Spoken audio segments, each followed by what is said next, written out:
Alors, vous connaissez maintenant les conditions préalables, les 4 conditions préalables à la définition, à la construction d'un objectif fidèle à vous-même. Il est donc temps maintenant d'actionner vos conditions préalables et pour ce faire, je vous invite à vous munir, à imprimer votre carnet d'exercices pour pouvoir implémenter tout ça. La condition préalable numéro 1, vous vous rappelez certainement, c'est l'importance de décrire votre point A. En effet, si vous ne connaissez pas votre point A, dans le présent, vous aurez plus de difficultés finalement à déterminer où vous souhaitez aller dans votre futur. Décrivez donc avec précision quelle est la chose, la situation, la problématique, la relation qui génère aujourd'hui dans votre vie le plus de frustration ou d'insatisfaction. Vous allez ainsi compléter la phrase « Aujourd'hui, je vis, je fais, je suis, etc. » Choisissez le verbe qui vous convient le mieux pour compléter la phrase. Vous pouvez bien sûr le faire à l'aune des 3 piliers de la méthode Aime-toi, la relation à vous-même, la relation aux autres et le fait de vivre une vie notamment professionnelle qui soit fidèle à vous-même. Je vous donne un exemple. Dans le pilier numéro 1, la relation à vous-même. Vous pouvez très bien écrire « Aujourd'hui, je ne prends pas soin de mon alimentation. » C'est mon point A. Dans la relation aux autres, vous pouvez très bien écrire « Aujourd'hui, j'ai de la difficulté à rentrer en contact avec les autres et cela me crée beaucoup de frustration. » Ou en pilier numéro 3, sur le fait de vivre une vie fidèle à vous-même, notamment au niveau professionnel, vous pouvez très bien écrire « Aujourd'hui, j'exerce un métier qui ne m'épanouit pas. » Voilà des exemples de point A. Prenez le temps de remplir cette phrase en mettant sur pause.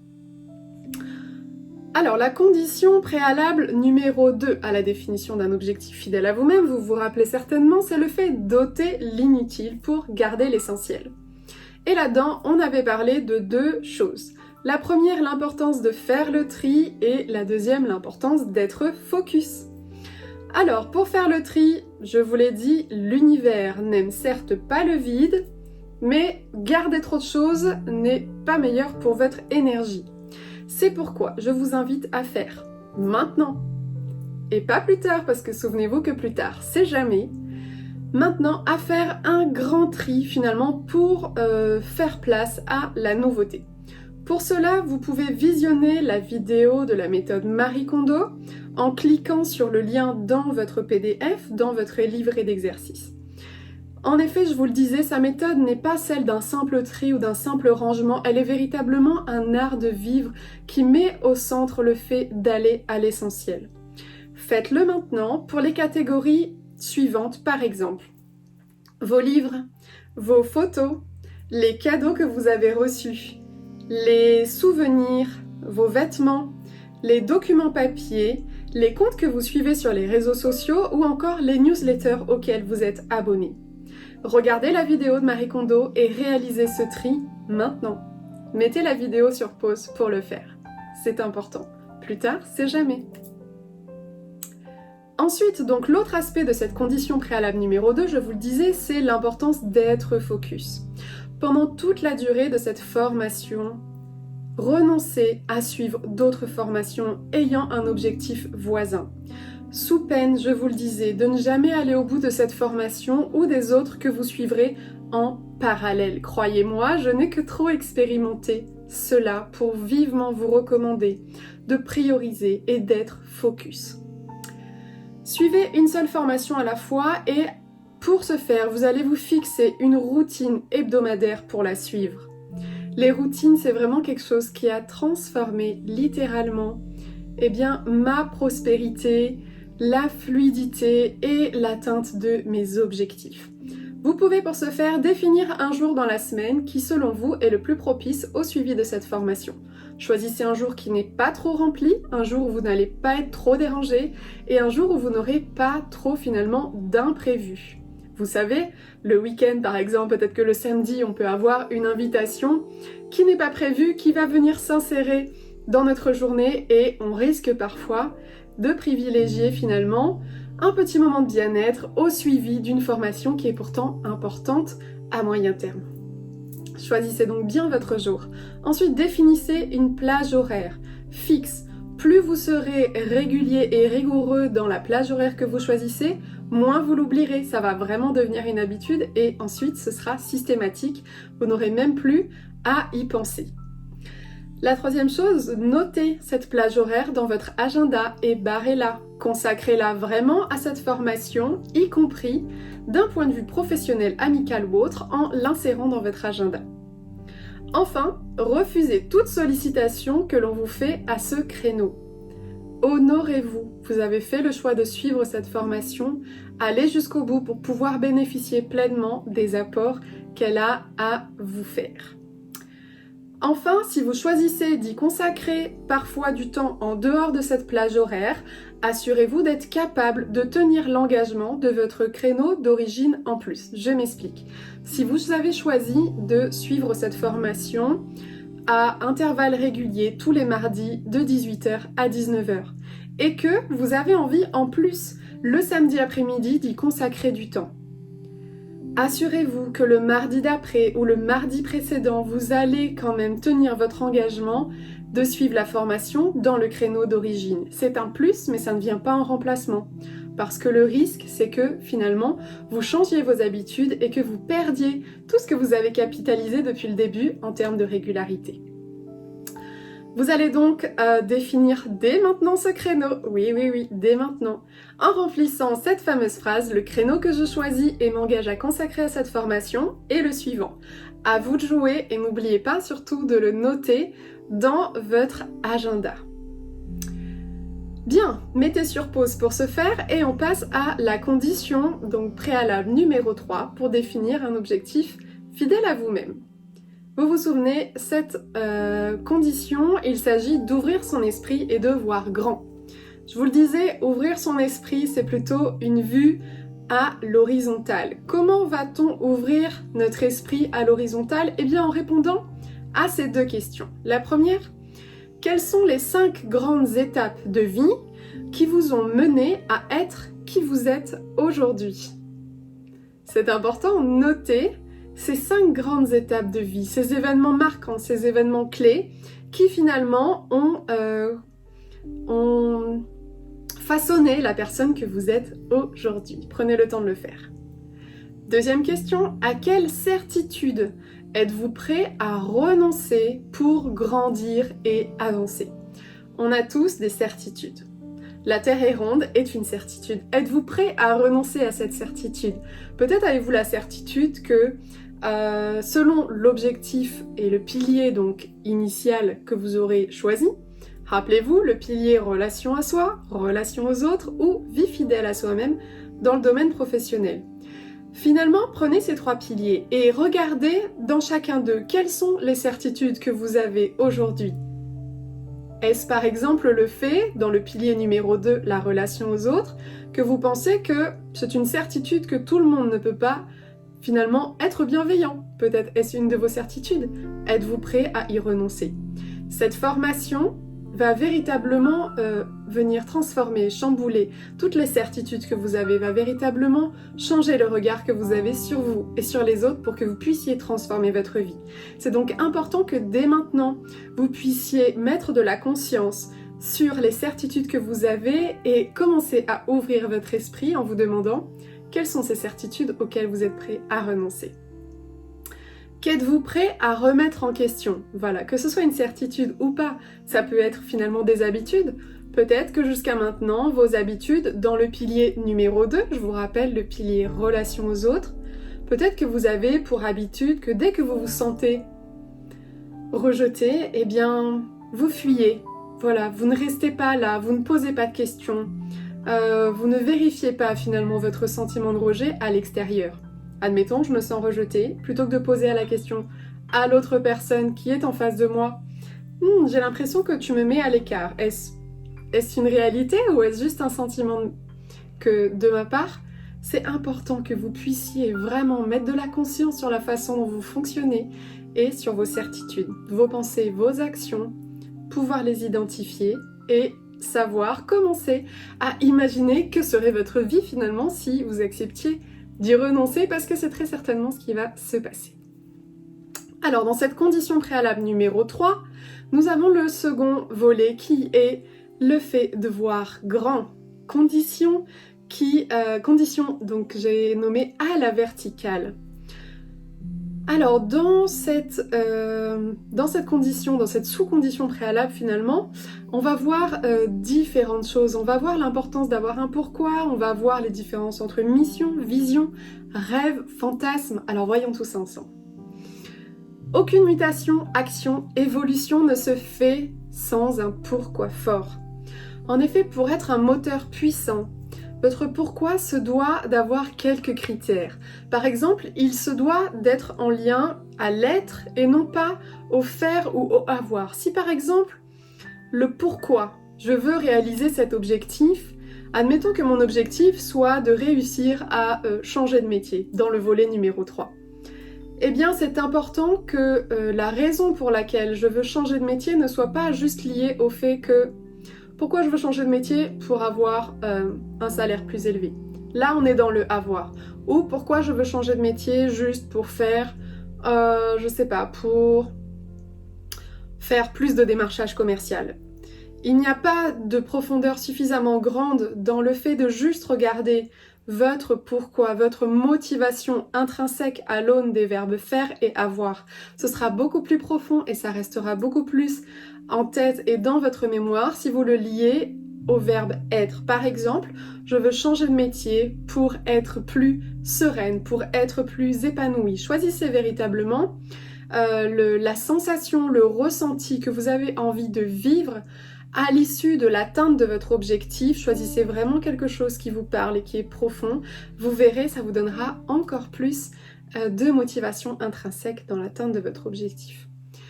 Ensuite, votre pourquoi, donc la motivation à atteindre cet objectif, elle doit être en lien à vous seul. Et non pas en lien à la société, à la mode, à qu'est-ce qui est à la mode ou pas, aux tendances, à ce qu'il est bien ou non de faire et de vivre. Allez vraiment chercher les réponses à l'intérieur de vous.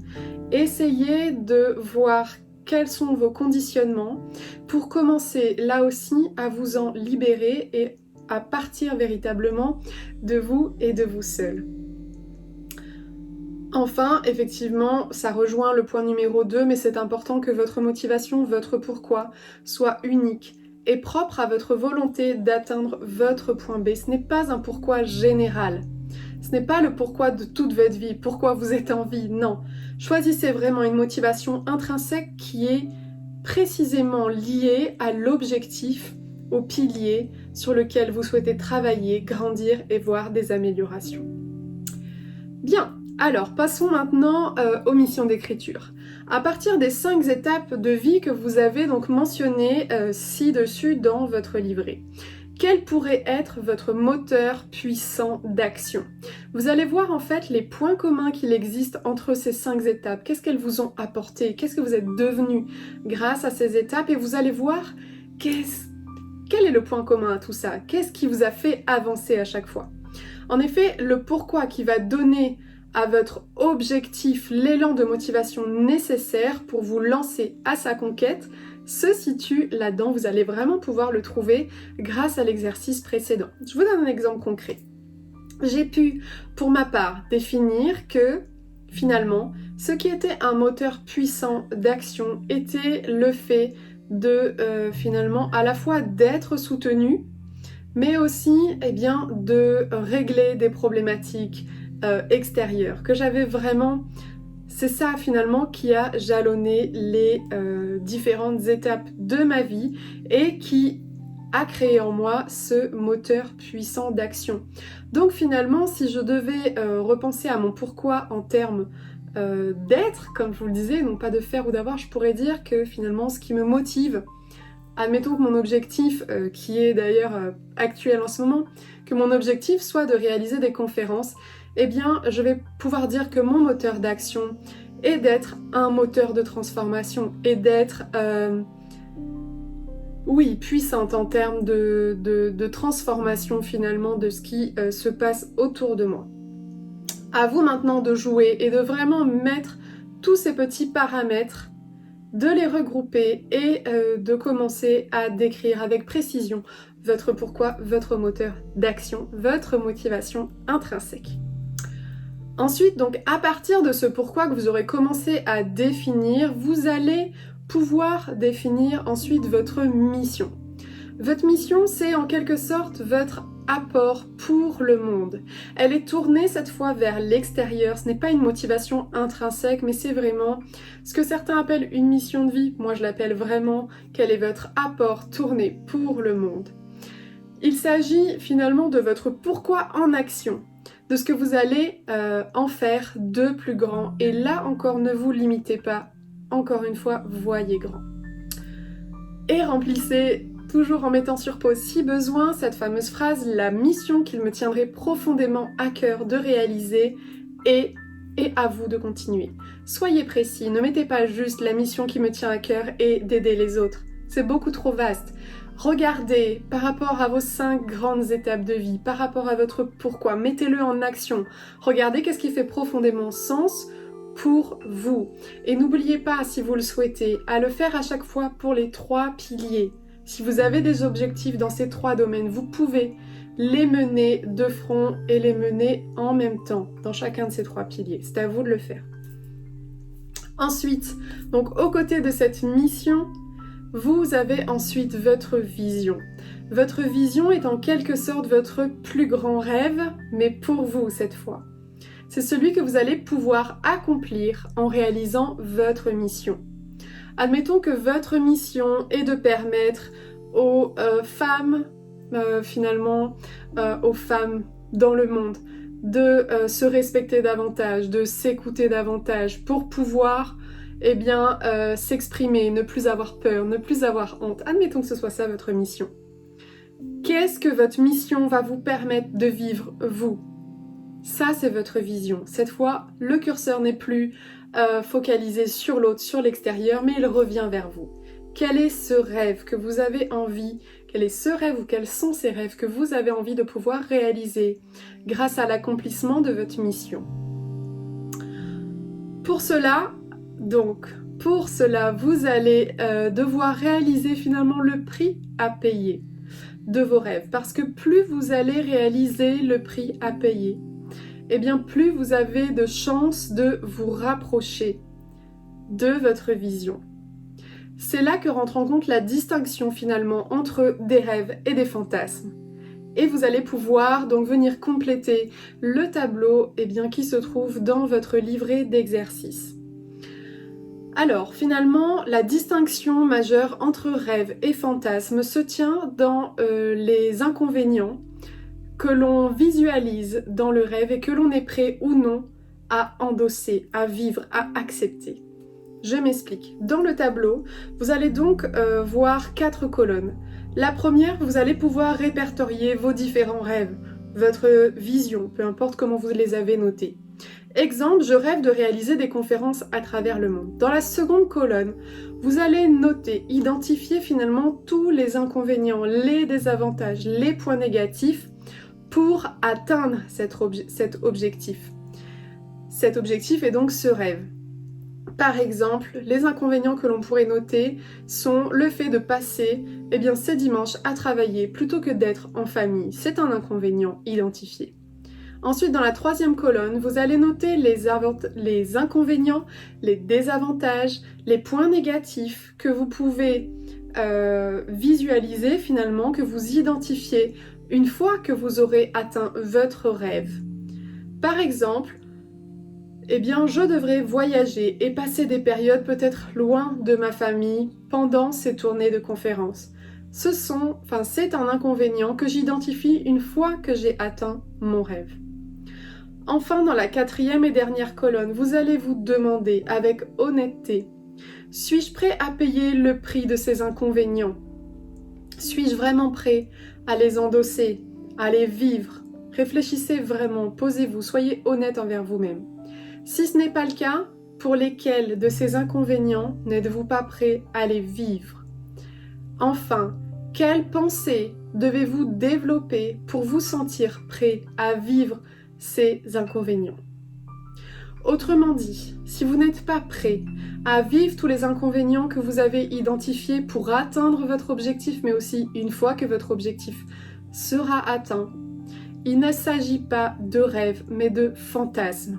Auquel cas, rayez-les pour l'instant de votre liste, sauf si vous avez pu identifier les pensées qu'il vous faut développer, acquérir, entretenir et muscler pour accepter de vivre ces inconvénients. Si ce n'est pas le cas, mettez-les de côté pour l'instant et consacrez-vous, restez focus, focalisez-vous sur vos rêves. Ceux pour lesquels vous êtes prêts à accepter, à vivre, à endosser les inconvénients, à la fois pour atteindre ces rêves et aussi une fois que vous les aurez atteints. Ça, c'était donc pour la condition numéro 3. Enfin, donc la condition préalable numéro 4, je vous le disais, ça tient à l'objectif SMART. En fait, la vision dont je vous parlais juste avant, c'est un peu comme un ensemble de vos différents rêves graduels, c'est-à-dire du plus accessible au moins accessible. Si le plus accessible, c'est, je reprends l'exemple des conférences, c'est de réaliser une petite conférence gratuite avec 4 ou 5 personnes, et peut-être que mon rêve ultime, le moins accessible, ça va être de réaliser une tournée de conférences dans 20 pays à travers le monde devant des milliers de personnes. Finalement, ma vision, ça va être un peu la somme de tout ça, et notamment dans sa version la plus aboutie, la plus éloignée de ma réalité aujourd'hui. Et en fait, nos rêves, eh bien, ce ne sont ni plus ni moins que des objectifs qui sont spécifiques, mesurables, atteignables, réalistes et temporels. Alors, vous allez pouvoir dès maintenant, du coup, définir, je le ferai peut-être dans la troisième partie. Je vous rappelle juste du coup, objectif spécifique, il doit être précis, simple, clair, concret et utiliser des verbes d'action. Une action, un objectif. Si des idées commencent à vous venir, vous pouvez noter en quoi votre objectif est spécifique, sinon on le fera dans la troisième partie consacrée à formuler votre objectif. Mesurable, donc, l'objectif doit être quantifiable, disposer d'une méthode d'évaluation et avoir des indicateurs de résultats. Pour le côté atteignable, votre objectif doit être approprié aux ressources et ambitieux pour vous motiver. Ensuite, réaliste, vous devez donc être conscient que cet objectif est réalisable au regard des moyens financiers, humains, matériels, etc. dont vous disposez aujourd'hui. Et enfin, le côté temporel, n'oubliez pas de mettre une deadline, votre objectif doit être limité dans le temps. Voilà, c'était pour finalement la partie actionner vos préalables. Prenez le temps de vraiment tout remplir et je vous retrouve dans la vidéo juste après.